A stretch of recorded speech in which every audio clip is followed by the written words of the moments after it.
Kakinada corporation కు ఆదాయం తక్కువైందని చెబుతూ పబ్లిక్ పార్కులను, ఉద్యానవనాలను ప్రైవేట్ పరం చేస్తే సహించేది లేదని ఏఐటీయూసీ జిల్లా ప్రధాన కార్యదర్శి తోకల ప్రసాద్ హెచ్చరించారు.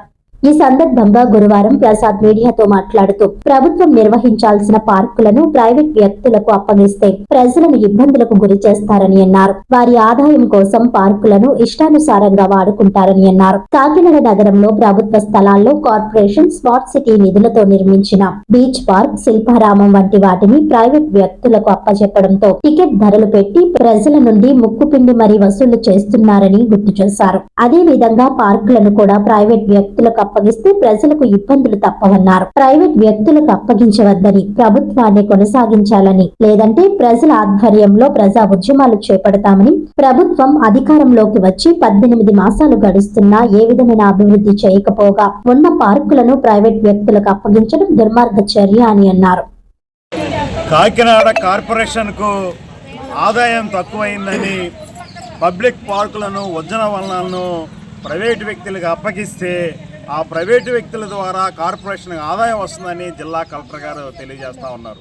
అందులో భాగంగానే కార్పొరేషన్కి ఆదాయం ప్రజలకి వినోదం అని చెప్పేసి చెప్తూ ఉన్నారు. ప్రజలకి వినోదం కాదు, విషాదం మిగులుతూ ఉంటుంది. ఎందుకంటే ఇవాళ పార్కులను అభివృద్ధి చేయవలసిన పని ఎవరిదండి? ప్రభుత్వానికి. ప్రజలకి ఆహ్లాదకరంగా, ప్రజలకు వినోదం కల్పించే బాధ్యత ప్రభుత్వానికి ఉంది. కానీ ప్రభుత్వం ఏం చెప్తుంది? ప్రభుత్వం నిర్వహించకుండా ప్రైవేటు వ్యక్తులకి అప్పగిస్తామని చెప్పేసి చెప్తా ఉన్నారు. దీన్ని పూర్తిగా మేము వ్యతిరేకిస్తూ ఉన్నాం. పార్కులను ప్రభుత్వంలోనే కొనసాగించాలి తప్ప ప్రైవేటు వ్యక్తులకి అప్పగించవద్దు.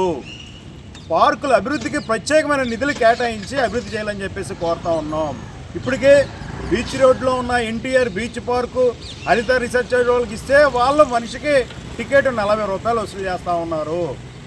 అలాగే ఇవాళ శిల్పారామం కానీ అంటే ప్రభుత్వ నిధులతో నిర్మాణాలు చేపడతా ఉన్నారు. ప్రభుత్వ స్థలాల్లో నిర్మాణాలు చేపడుతున్నారు. కానీ అది ప్రైవేటు వ్యక్తులు లబ్ధి పొందుతూ ఉన్నారు. ఇవాళ ఈ పార్క్ కూడా అదే జరుగుతుంటుంది. ఏం చెప్తారు? టెండర్ల విధానం పిలుస్తూ ఉంటాం. టెండర్లో ఎవరు కోట్ చేస్తే వాళ్ళకి ఇస్తాం. అంటే ఇవాళ లక్షల కోట్ల రూపాయలు టెండర్ పలికినాడు వాడు ప్రజల దగ్గర డబ్బులు వసూలు చేయకుండా ఉంటాడా? కోట్లాది రూపాయలు టెండర్ వెలిగిన తర్వాత ఆ లక్షల రూపాయలు వసూలు చేయాలి కదా. ఎవరి దగ్గర వసూలు చేస్తాడు?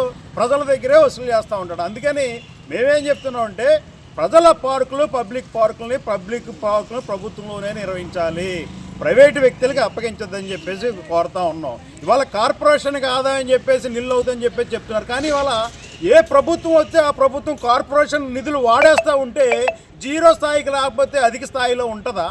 మరి ఇవాళ ఇంటి పనులు వసూలు చేస్తున్నారు, కరెంటు బిల్లు వసూలు చేస్తున్నారు. ఇవన్నీ కూడా అనేక రకాల ట్యాక్సులు వీసి వదిలిస్తూ ఉన్నారు. మరి ఆదాయం అంతా ఏమైపోతూ ఉంది? ఇవాళ ఉదాహరణకి ఫ్యాబియన్ కన్వెన్షన్ హాల్ ఉంది. ఫ్యాబియన్ కన్వెన్షన్ హాల్ నిధులు ఎవరి? స్మార్ట్ సిటీ నిధులు. స్మార్ట్ సిటీ నిధుల్లో కోట్లాది రూపాయలతో నిర్మాణం చేపట్టారు.